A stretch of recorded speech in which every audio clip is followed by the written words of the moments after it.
சித்தர் பூமி. ஒருத்தருடைய ஜாதகத்தில் இந்த சுக்கிரனும் புதனும் நல்ல அமைப்பில் இருந்தால் மட்டும்தான் அவங்க திருப்பதிக்கே போக முடியும், திருப்பதி பெருமாள்கிட்ட டீலெல்லாம் பேச முடியும். உள்குணமாக இயங்குவது நட்சத்திரம், அதை இம்ப்ளிமெண்ட்டை வெளிப்படுத்துறது கிரகம் அப்படின்னு சொல்லலாம். இந்த ரெண்டு இருந்தாலும் மூணாவதாக ஒன்று தேவை. கரணநாதன் நன்மைகளை தருவாரா அப்படின்னு சொன்னாலுமே உங்களுடைய லக்னத்திற்கு அவர் யோகியாக நன்மைகளை தரக்கூடிய பாவக அதிபதியாக இருந்தால் மட்டும்தான் அவர் உங்களுக்கு யோகத்தை தருவார். பரிகாரங்கள் உயிர் போகிற ஆபத்தை கூட சரி செய்யக்கூடிய பரிகாரங்களும் இருக்குது. ஆனால் அதெல்லாம் பண்ணினாலும் சரி செய்ய முடியாத ஒரு நிகழ்வுன்னு இருக்குது. சஷ்டி டிவி நேயர்கள் அனைவருக்கும் வணக்கம். இன்னைக்கு நேயர்களோட பல கேள்விகளுக்கான விடையை தெரிஞ்சுக்கிறதுக்கு தான் வந்திருக்கோம். யாரை மீட் பண்ண போகிறோம் அப்படின்னு பார்த்தீங்கன்னா ஏஎல்பி ஜோதிட ஆசிரியர் டாக்டர் ஸ்ரீகுரு சாந்தி தேவி ராஜேஷ்குமார் அவங்கள தான் இன்னைக்கு மீட் பண்ண போகிறோம். வணக்கம் மேம். வணக்கம். எப்படி இருக்கீங்க? நல்லா இருக்கேன். இந்த நாள் இனிய நாளாக அமைய வாழ்த்துக்கள். இன்னைக்கு யாரை பற்றி பேச போகிறோம் அப்படின்னு பார்த்தீங்கன்னா பெருமாள். திருப்பதி பெருமாள் அப்படின்னாலே யோசிச்சோம் அப்படின்னா குடோன் வச்சிட்டு இருக்காருன்னே சொல்லுவோம். அப்படியே ஒரு தங்க சுரங்கத்தோட அதிபதி, இல்லை அவர் கோல்டே அவர் தான் வச்சிட்டு இருக்காருன்னு சொல்லுவாங்க. அப்படிப்பட்ட பெருமாள் கூட இப்போ எல்லாரும் பார்த்தீங்கன்னா ஒரு ஷேர் மாதிரி டீல், அவர் ஒரு பார்ட்னர்ஷிப் போட்டுட்டு இருக்காங்க. அப்படி இருக்கும்போது பெருமாள்கிட்ட ஒரு ஷேர் கொடுத்தா அவர் நம்மளுக்கு நிறைய பெருக்குவார், ஷேர் மார்க்கெட் மாதிரி அப்படின்ற ஒரு கான்செப்ட் போயிட்டு இருக்கு. இது எந்த அளவுக்கு உண்மை? இது என்ன மித்தா? எப்படி? பொதுவாக ஒரு ஜாதகத்தில் பெருமாளுடைய தன்மைகள் நமக்கு நல்லா இருக்கணும். அப்படி இருக்கிறவங்க மட்டும்தான் அந்த பெருமாளோட டீல் பேச முடியும். இதை பெருமாளுக்கு எந்த கிரகத்தை நம்ம மென் பண்ணுவோம் அப்படின்னா புதன் தான். அந்த பெருமாளுடைய மகாலட்சுமி தாயாரை நம்ம சுக்கிரனாக பாவிச்சுக்குவோம். ஒருத்தருடைய ஜாதகத்தில் இந்த சுக்கிரனும் புதனும் நல்ல அமைப்பில் இருந்தால் மட்டும்தான் அவங்க திருப்பதிக்கே போக முடியும், திருப்பதி பெருமாள்கிட்ட டீலெல்லாம் பேச முடியும். விதி வழியே மதி செல்லும் அப்படின்னு ஒரு பழமொழி உண்டு. அப்போ நமக்கு என்ன அமைப்பு இருக்கோ அந்த நேரம் வந்தால் மட்டும்தான் நம்ம அங்கே போவோம், அவர்கிட்ட நம்ம பேசவும் முடியும், அவர் நமக்கு உதவவும் முடியும் அப்படின்னு சொல்லலாம். அடுத்து ஒரு ஜாதகத்தில் நம்ம உதாரணத்துக்கு எடுத்துட்டோம்னா ரிஷப லக்னம், துலாம் லக்னம், மிதுன லக்னம், கன்னி லக்னம், மகர லக்னம், கும்ப லக்னங்களுக்கெல்லாம் பெருமாள் கொடுக்கக்கூடியவராகவே இருப்பார். ஏன்னா இவங்களுக்கு இயல்பாகவே அந்த பெருமாளுடைய அந்த பார்வை அப்படின்னு சொல்லுவோம் இல்லையா, அந்த புதன் நல்ல அமைப்பில் இருப்பாங்க. சரி, இந்த லக்னம் நம்ம பெரும்பாலும் அட்சய லக்னம் நம்ம எடுத்துக்கிறோம். இந்த அட்சய லக்னம் இந்த லக்னங்களில் பயணிக்கிறவங்களுக்கு இன்னும் கூடுதலாக சப்போர்ட் பண்ணக்கூடிய ஒரு வாய்ப்பு உண்டு. இப்போ நிறைய நம்ம பார்த்துருப்போம், பெருமாள் கோயிலுக்கு அடிக்கடி போய்கிட்டு வந்துட்டு இருப்பாங்க, அவங்களுக்கு நல்லா ரொட்டேஷன் ஆகிட்டு இருக்கும். திடீர்னு அவங்களால போக முடியாமல் போயிடும். போக முடியாமல் போனோடனே அது எல்லாமே அப்படி பிரேக் ஆன மாதிரி ஒரு கஷ்டம் அப்படிங்கிறத அவங்கள ஆட் பண்ணிடும். இன்னொருத்தர் நிறைய போகணும்னு நினச்சிட்டே இருப்பாங்க, ஆனால் போக முடியாது. ஒரு லக்னம் மாறினோன்னு திடீர்னு போகக்கூடிய வாய்ப்பு இருக்கும். அப்போ அவங்க சக்ஸஸ் பண்ண ஆரம்பிச்சுடுவாங்க. இது எதனாலன்னா அவங்க ஜாதகத்தில் இந்த கிரக பலம் அப்படின்னு ஒன்று உண்டு.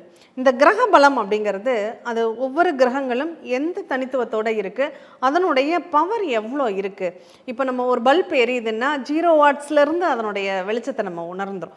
அப்போ கிரகங்களுக்கு பலமே இல்லை அப்படின்னா அது 0 வாட்ஸ் அப்படின்னு இருப்போம். அதுக்காக வெளிச்சம் தராமல் போயிடுமா அப்படின்னா இல்லை, கண்டிப்பாக அந்த வெளிச்சம் தரும். 0 வாட்ஸாக இருந்தாலும் நமக்கு அந்த வெளிச்சத்தை கொடுக்கும். அதுவே 1000 வாட்ஸாக இருந்தால் எப்படி இருக்கும், அது எவ்வளோ பிரகாசமாக நம்ம வாழ்க்கையில் வெளிச்சத்தை உண்டு பண்ணும். அந்த மாதிரி இந்த பெருமாளுடைய அனுகிரகம் அப்படிங்கிறது புதனும் சுக்கிரனும் உங்களுக்கு நல்ல பர்சன்டேஜில் இருக்காங்க, வேல்யூவில் இருக்காங்கன்னா கட்டாயம் உங்களுக்கு பெருமாளுடைய அனுகிரகம் கிடைக்கும்.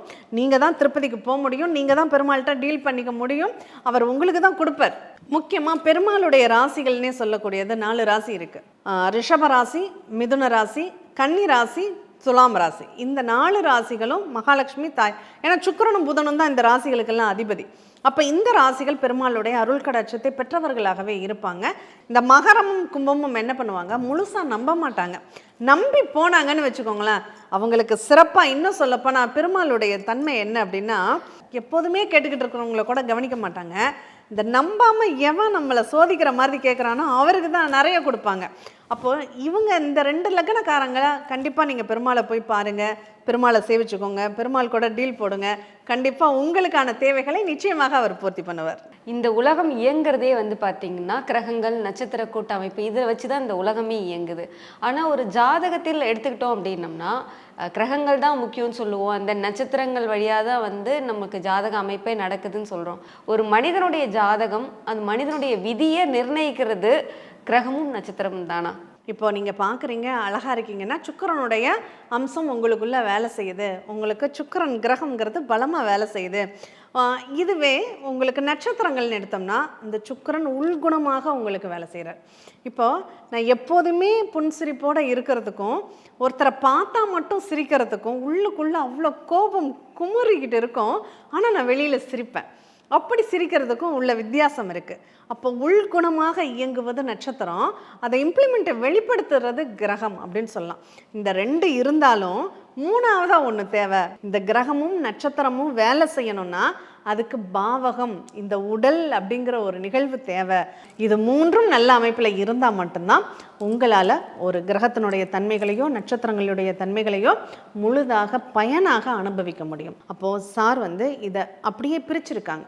நட்சத்திரத்தினுடைய வேல்யூ எவ்வளோ, கிரகத்தினுடைய வேல்யூ எவ்வளோ, அது எந்த பாவகத்தில் இருந்தால் அதனுடைய இம்பேக்ட் எவ்வளவா நமக்கு ரிட்டர்ன் கிடைக்கும். இப்போ இரும்பை வாங்கி போடுறேன், ரொம்ப நாளடைவில் இருந்தால் இரும்பு துருப்பிடிச்சு அதனுடைய தன்மைகள் குறைஞ்சிடும். தங்கத்தை வாங்கி வைக்கிறேன், எவ்வளோ நாள்பட்டு இருந்தாலும் அதனுடைய மதிப்பு ஏறிக்கிட்டே தான் இருக்கும். அப்போ இதை எங்கே வச்சு நான் எப்படி பயன்படுத்திக்க போகிறேன் அப்படிங்கிறது தான் அந்த பாவகம் நமக்கு சொல்லக்கூடியது. அதனால் இந்த மூணுமே இயங்கணும். நட்சத்திரம், ராசி, பாவகங்கள் மூன்றும் நல்ல அமைப்பில் இயங்கினா மட்டும்தான் நம்ம வாழ்க்கையில் வெற்றி பெற முடியும். இப்போ நீங்கள் சொன்னதுலேருந்து தான் ஒரு கேள்வி.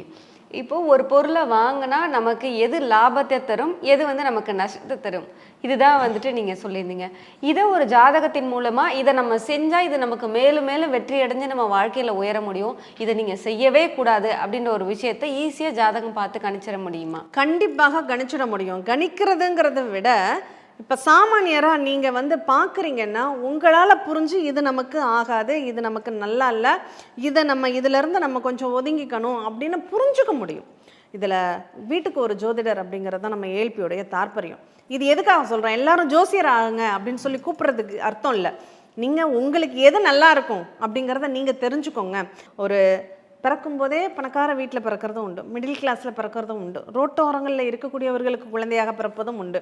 அப்போ இதனுடைய நிகழ்வெல்லாம் ஏன் நடக்குதுங்கிறது தான் நம்ம வாங்கி வந்த வரம் அப்படின்னு சொல்கிறோம். அப்போ இந்த வரம் எவ்வளோ இருக்குது, உங்களுக்கு கொடுக்கப்பட்ட பாத்திரத்தின் அளவு எவ்வளோ, நீங்கள் அந்த பானையை ரப்பி நீங்கள் பிறப்படுத்திருக்கீங்களா, இல்லை குறையாக பிறப்படுத்திருக்கீங்களா, இல்லை காலி பண்ணிவிட்டு எம்டியாக வந்திருக்கீங்களா அப்படிங்கிறத உங்கள் ஜாதகத்தில் அந்த கிரகபலம் நட்சத்திர பலம் அப்படிங்கிறது உங்களுக்கு எடுத்து சொல்லும். அப்போ உங்கள் ஜாதகத்தில் கிரகபலம் நல்லா இருக்குது, நட்சத்திர பலம் நல்லா இருக்குது அப்படின்னா அதை நோக்கி நீங்கள் பயணிக்கலாம். இப்போ ஒன்றும் இல்லை, உதாரணத்திற்கு நமக்கு எந்த பொருள் மேலே நம்ம இன்வெஸ்ட்மெண்ட் பண்ணால் நமக்கு நல்லாயிருக்கும், நான் இடத்தின் மேலே முதலீடு போடலாமா, இல்லை வீடு கட்டி நான் அதை வாடகைக்கு விடலாமா, இல்லை ஒரு மல்டிபிள் காம்ப்ளெக்ஸ் கட்டி வாடகைக்கு விடலாமா, என்ன பண்ணினா நான் அதில் வெற்றி அடைய முடியும் அப்படிங்கிறத என்னுடைய ஜாதகம் சொல்லும். இல்லைங்க உங்களுக்கு சுக்கிரன் நல்லா இருக்குன்னு வச்சுக்கோங்க, இடத்த விட கட்டணம்னா உங்களுக்கு பலமாக இருக்கும், அதனால் நீங்கள் கட்டணமாக கட்டினீங்கன்னா உங்களுக்கு நல்லா இருக்கும். இல்லை செவ்வாய் உங்களுக்கு பலம் ஜாஸ்தியாக இருக்குது, செவ்வாயினுடைய வலிமை உங்களுக்கு அதிகமாக இருக்குது, அதனால் நீங்கள் பூமியில் இன்வெஸ்ட்மெண்ட் பண்ணுங்கள், நீங்கள் பூமியில் போட்டிங்கன்னா அது உங்களுக்கு ரெட்டிப்பாகும். இல்லை உங்களுக்கு குருவும் செவ்வாயும் நல்லா இருக்குது, குருவும் சுக்கிரனும் நல்லா இருக்குது, நீங்கள் ஒரு கல்யாண மண்டபத்தை கட்டுங்க, அந்த கல்யாண மண்டபத்தினால உங்களுக்கு நிறைய லாபம் இருக்குது அப்படின்னு சொல்கிறது உண்டு. அப்போது உங்களுடைய கிரகம் எந்த வேல்யூவில் இருக்கோ அதுக்கு தகுந்த மாதிரி நீங்கள் உங்களுடைய தேவைகளை நீங்கள் நிறைவேற்றிருக்க முடியும். இப்போ உங்களுக்காக தான் இந்த ஜோதிடத்தை நாங்கள் கற்றுக் கொடுக்குறோம், எல்லாருமே எங்கள்கிட்ட வாங்க பாருங்கள் அப்படிங்கிறத விட நீங்கள் பார்த்தீங்கன்னா இதனுடைய மதிப்பு என்னன்னு தெரிஞ்சுக்குவீங்க, அது உங்கள் வாழ்க்கைக்கு பயன்படும் அப்படிங்கிறது தான் ஜோதிடம் படிங்கன்னு நாங்கள் சொல்கிறதுக்கு காரணம். இப்போ நம்மளோட நேயர்களில் அடுத்த கேள்வியாக என்ன கேட்டிருக்காங்க அப்படின்னு பார்த்தீங்கன்னா, இந்த உச்சம் பெற்ற கிரகம் அப்படின்னு சொல்லுவோம், இதை பற்றி நம்ம நிறைய பேசிகிட்டு இருந்தோம். அதில் மெயினாக சூரியன் உச்சமாக இருக்குது ஒரு ஜாதகத்தில், அப்போ அவங்க தொழிலில் பயங்கரமாக இருப்பாங்கன்னு, பட் ரியாலிட்டியாக பார்த்திங்கன்னா அப்படி இல்லை. ஸோ அவங்க பயங்கர டவுனாக இருக்காங்க, இதுக்கெல்லாம் என்ன காரணம் அப்படின்ற விளக்கம் கண்டிப்பாக சொல்ல முடியும். இப்போ நம்ம கிரகங்களுடைய அந்த பலம் பலவீனங்களை தான் நம்ம பார்த்துக்கிட்டு இருக்கோம். ஒரு சூரியன் உச்சமாக இருந்தால் மட்டும் அவர் பலமாக இருக்காருன்னு அர்த்தம் இல்லை. மேசத்தில் சூரியன் இருக்காருப்பா, அப்போ அவர் உச்சம்னு நம்மளே புரிஞ்சுக்கிறோம். ஆனால் மேஷத்தில் சூரியன் இருந்தால் மட்டும் உச்சம் கிடையாது, இத்தனாவது டிகிரியில் இருக்கணும் அப்போ தான் அவர் உச்சமாக இருப்பார் அப்படிங்கிற ஒரு கணக்கு முறை இருக்குது. சரி, அத்தனை டிகிரியிலையும் இருந்து அவர் உச்சமாக தான் இருக்காருன்னு வச்சுக்கோங்க, அவருக்குன்னு ஒரு பலம் உண்டு. அந்த பலம் எவ்வளோன்னு நம்ம பார்க்கணும். உச்சமாக இருந்தாலும் அவர் 80% மேலே இருந்தால் மட்டும்தான் அவங்க ஒரு நல்ல ராஜா மாதிரி அவங்க செய்யக்கூடிய தொழிலில் ரொம்ப கிங்காக வர முடியும். இல்லை அவர் உச்சமாக இருந்தாலும் அவருடைய பலம் வெறும் 20% தான் இருக்குன்னா அந்த உச்சம் பெற்றதுக்கான அந்த பலனையே அங்கே கொடுக்காம போயிடும். அப்போ உங்களுடைய யோசனைகள் எல்லாமே அடுத்தவங்களோட விதண்டாவாதம் பண்ணுற மாதிரியே அமைஞ்சிடும். இப்போ இதுவே உச்சம் பெற்றாள்ங்கிறத விட இப்போ சூரிய நீச்சத்தில் இருக்குன்னு வச்சுக்கோங்க, ஐப்பசி மாதம் சூரியன் நீச்சம் ஆயிட்டாரு, அங்கே ரொம்ப பலவீனமாக இருக்குது அப்படிங்கன்னா அந்த சூரியனுடைய பலம் என்னன்னு நம்ம தெரிஞ்சுக்கணும். அந்த பலத்தில் அவர் 80% இருந்தாருன்னா அவங்க என்ன சொன்னாலும் மற்றவங்க கேட்பாங்க. ஒரு தொழிலில் அவர் படிப்படியாக முன்னேற்றத்தை இன்னைக்கு வரையும் பணக்காரங்கன்னா யாரை சொல்லிட்டு இருக்கோம், டாடா பிர்லாவா அப்படின்னு சொல்கிறோம். அந்த மாதிரி அந்த ஒரு உச்சத்தை நோக்கி நீச்சமாக இருந்தாலுமே அந்த சூரியனுடைய பலம் இருக்குது அப்படின்னா அவங்க ஒரு உச்சத்தை நோக்கி செயல்படுவாங்க அப்படிங்கிறது உண்மை. கரணத்தை பிடித்தால் மரணத்தை வெல்லலாம் அப்படின்ற ஒரு பழமொழி இருக்குது. இது எல்லாருமே வந்து சொல்லிட்டு இருக்கக்கூடிய ஒரு வழக்கு சொல்லிது. இதில் வந்து பார்த்திங்கன்னா ஒரு ஜாதகத்தில் கிரகங்கள், நட்சத்திரங்கள், பாவம் அது இது எல்லாத்தையும் தாண்டி கரணம்ங்கிறது இப்போ சமீபத்தில் பயங்கர பீக்காக போயிட்டுருக்கிற ஒரு விஷயமா வைரலாக வந்து எல்லாரும் பேசிகிட்டு இருந்தாங்க. ராசி, நட்சத்திரம், லக்னம் கூட பெரிய யாருக்கும் தெரியாமல் இருந்த காலகட்டத்தில் இப்போ எல்லாரும் ஜோதிடம்ங்கிறது இன்றைக்கி வெளிப்படையாக வந்துருச்சு. அதன் மூலயமா இன்றைக்கி வந்து வீட்டுக்கு ஒரு ஜோதிடன்ற ஒரு விஷயமும் ஏஎல்பி எடுத்துகிட்டு வந்திருக்கு. இதெல்லாம் தாண்டி ஓவர்டேக் பண்ணுற மாதிரி ஒரு விஷயம் போயிட்டுருக்கிறது. அது என்னென்னா கரணம் அப்படிங்கிறது தான். இந்த கரணம் என்ன மேம்? பொதுவாக பஞ்சாங்கம் அப்படிங்கிறது தான் நம்மளை இயக்கக்கூடியதாக இருக்குது. அந்த பஞ்ச அங்கங்களில் கரணம் அப்படிங்கிறது ஒரு முக்கியமான ஒரு அங்கம். இந்த கரணத்திற்குன்னு ஒரு கிரகம் இருப்பாங்க. எல்லாமே கிரகங்களுக்குள்ள அடங்கினது தான். அப்போது இந்த கரணத்தில் பிறந்தவர்களுக்கு இந்த கிரகம் தான் அப்படின்னு சொல்கிறது. இந்த கரணம் அப்படிங்கிறது காரிய சித்திக்கு கரணநாதன் அப்படிங்கிற ஒரு வழக்கு இருக்குது. அப்போ நம்ம ஒரு செயலில் வெற்றி பெற வேணுமா, இப்போ நீங்கள் தைத்துளை கரணத்தில் பிறந்திருக்கீங்கன்னா உங்களுடைய கரண அதிபதி யார் அப்படின்னா சுக்கிர பகவான். அப்போ நீங்கள் சுக்கிர பகவானை பிடிச்சா உங்கள் வாழ்க்கையில் சக்ஸஸ் ஆகிடலாம் அப்படின்னு பொதுவான ஒரு கருத்து உண்டு. இது நான் கண்கூட நான் பார்த்த ஒரு நிகழ்வு. எனக்கு தெரிஞ்ச ஒரு ஜோதிட நண்பர் தைத்துளை கரணத்தில் பிறந்தவர். அவர் ஒரு பில்டிங் கன்ஸ்ட்ரக்ஷன் எடுத்து நடத்திக்கிட்டு இருக்கிறவர். அவர் என்ன பண்ணுறாரு, நான் தைத்துளை கரணம், நான் பில்டிங் எடுத்து பண்ணேன்னா எனக்கு சூப்பராக இருக்கும், வாஸ்துவெல்லாம் என்கிட்ட நிற்கவே நிற்காது, வாஸ்துவெல்லாம் என்னால் சரி பண்ண முடியும் அப்படின்னு சொல்லிட்டு அதை ஒரு பில்டராக அவர் வந்து உருவாகினார். அவருக்கு அந்த ஏஎல்பி லக்னம் நல்லா இருந்த வரையும் அந்த கரணம் வந்து ஃபுல் சப்போர்ட் பண்ணிச்சு. அவர் எங்கே எடுத்து எந்த பில்டிங் கட்டினாலும் அது சக்ஸஸாகவே போயிட்டு இருந்தது. அவருக்கு அப்படியே லக்னம் மாறுச்சு. இந்த சுக்கிரன் வந்து 8ஆம் இடத்துக்கு ஆக்டிவேட் பண்ணி விட்டார். இது என்ன ஆச்சுன்னா அதுக்கப்புறம் அவர் எடுத்த எல்லா நிகழ்வுகளும் அட்ட பிளாப்பு அப்படின்னு தான் சொல்லலாம். எதுவுமே அவருக்கு கைகூடி வரலை. அவரால் அந்த துறையிலேயே பிரகாசிக்க முடியல. இப்போ அதை விட்டுட்டு முழு நேர ஜோதிடராக இப்போ பணியாற்ற ஆரம்பிச்சிட்டார். அப்போ ஏன் அந்த கரணநாதன் வேலை செய்யலை? இங்கே ஒரு விஷயத்தை நம்ம நல்லா புரிஞ்சுக்கணும். இந்த லக்ன மாற்றம்ங்கிறது நமக்கு மிகப்பெரிய ஒரு பொக்கிஷமான ஒரு நிகழ்வை நமக்கு எடுத்து கொடுத்துருக்கு. உங்களுக்கு கரணநாதன் நன்மைகளை தருவாரா அப்படின்னு சொன்னாலுமே உங்களுடைய லக்னத்திற்கு அவர் யோகியாக நன்மைகளை தரக்கூடிய பாவக அதிபதியாக இருந்தால் மட்டும்தான் அவர் உங்களுக்கு யோகத்தை தருவார். அந்த கரணநாதன் உங்களுக்கு நல்ல அமைப்பில் இருக்குது உங்கள் லக்னத்திற்கு அப்படின்னா நிச்சயமாக நீங்கள் கரணநாதனை நீங்கள் கும்பிட்டிங்கனாவே போதும், உங்களுக்கு ஓஹோன்னு ஒரு வாழ்க்கை முறை நல்லபடியாக அமையும். இன்றைக்கி இருக்கிற சூழ்நிலை நம்மளுடைய நாடே பொல்யூஷன் ஆகிடுச்சு. இந்த உலகமே வந்து குளோபல் வார்மிங்கிற ஒரு விஷயத்துக்குள்ளே வந்துட்டோம்.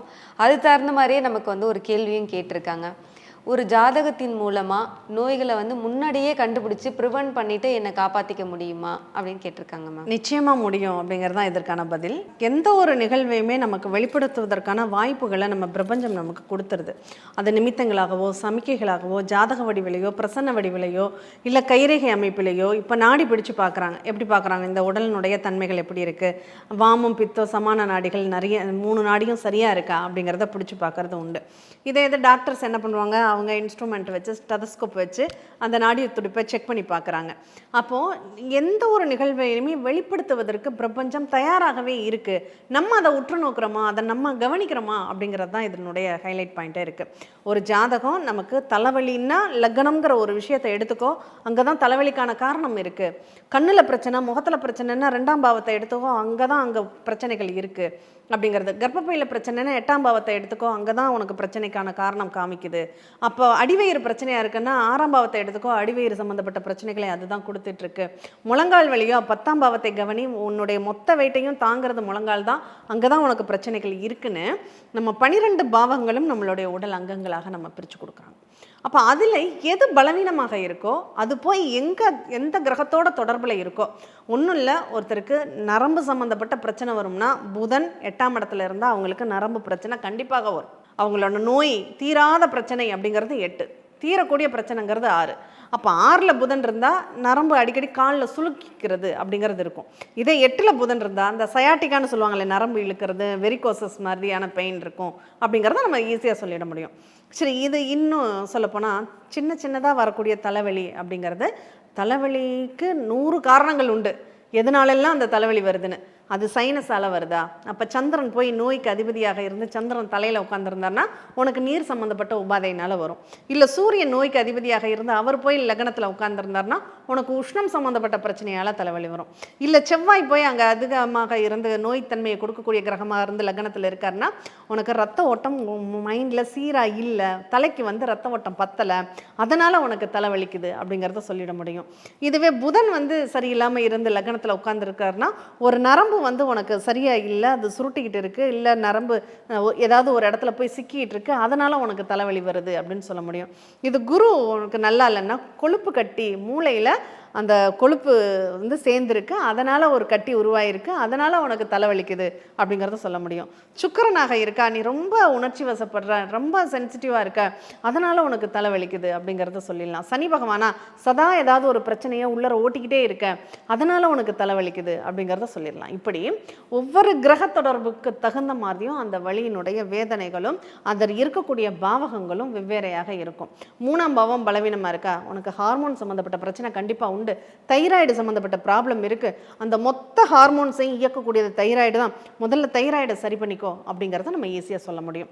இப்படி எல்லா விதமான நோய்களுக்கும் அந்த பாவம் 12 பாவத்துக்குள்ளே தான் எல்லா விதமான நோய்களும் இருக்குது. இதை தெரிஞ்சுக்கிட்டோம்னாவே அதுக்கான தீர்வு என்ன அப்படிங்கிறத நம்ம தேடி ஓடிட முடியும். இப்படி எல்லாமே நமக்கு எடுத்து கொடுக்கக்கூடிய அந்த பிரபஞ்சம் நமக்கு சொல்லி கொடுத்துக்கிட்டே தான் இருக்கும். அதை நம்ம கவனிக்கிறோமா அப்படிங்கிறதுல தான் நிறைய விஷயங்கள் இருக்குது. பரிகாரம் அப்படின்ற ஒரு விஷயம் பொதுவாக ஜாதகத்தில் இருக்குது. இந்த பரிகாரம் சிலருக்கு பலிக்குது, சிலருக்கு வந்து பலிக்கிறதே இல்லை. அது எதனால மேம்? பரிகாரங்கள் வந்து உயிர் போகிற ஆபத்தை கூட சரி செய்யக்கூடிய பரிகாரங்களும் இருக்குது. ஆனால் அதெல்லாம் பண்ணினாலும் சரி செய்ய முடியாத ஒரு நிகழ்வுன்னு இருக்குது. அதையும் நம்மளால் புரிஞ்சுக்க முடியுமானா கண்டிப்பாக புரிஞ்சுக்க முடியும். இது வந்து விதியால் ஏற்படக்கூடிய நிகழ்வு. இவங்களுக்கு விதி இவ்வளோதான், இந்த விதியை நம்மளால் மாற்ற முடியாது, நீ மாற்றணும்னு முயற்சி பண்ணினா அதுக்கான தண்டனை உனக்கும் கிடைக்கும், அங்கே பரிகாரமும் வேலை செய்யாது அப்படிங்கிறதையும் நமக்கு உணர்த்திடும். அதே மாதிரி இது விதியாக இருந்தாலும் அதுக்கும் ஒரு மதி வேலை செய்யுது, இதை மாற்றிக்கக்கூடிய ஒரு சூழ்நிலைகளை உனக்கு கிரகங்கள் கொடுக்குது, அதை பயன்படுத்தி இந்த விதியையும் நீ உன்னால் மாற்றிக்க முடியும் அப்படிங்கிறது. இதுக்கு ஒரு உண்மை சம்பவம் அப்படிங்கிறது என்னுடைய வாழ்க்கையில், நான் இவ்வளோ பரிகாரங்களை பற்றி நான் பேசுகிறேன். நான் செல்ல பரிகாரம், ஒரு 75 வயது ஒரு அம்மா கீழே விழுந்துட்டாங்க, அவங்களுக்கு மூட்டு மாற்று அறுவை சிகிச்சை பண்ணணும், நடக்க முடியலை, ஆனால் டாக்டர் வந்து அவங்க ஹெல்த் ஒத்துழைக்காது அப்படின்னு சொல்கிறாங்க. அவங்களுக்கு என்ன தீர்வு அப்படின்னு அவங்க கேட்குறாங்க. அதுக்கு நான் சொன்னேன், கந்தசஷ்டி கவசத்தை 36 தடவை நீங்கள் பாராயணம் பண்ணிவிட்டு அந்த விபூதி அவங்களுக்கு வச்சு விட்டு ஆப்ரேஷனுக்கு அனுப்புங்க, அவங்க எழுந்து வந்துடுவாங்க அப்படின்னு சொல்கிறேன். அதே மாதிரி அவங்க பண்ணினாங்க. அந்த அம்மா ஆப்ரேஷன் சக்ஸஸ் ஆகிச்சு, எழுந்து வந்துட்டாங்க. ஒரு 3 வருஷம் அவங்க எந்த ஒரு பிரச்சனையும் இல்லாமல் நல்ல நடமாட்டத்தோடு இருந்தாங்க.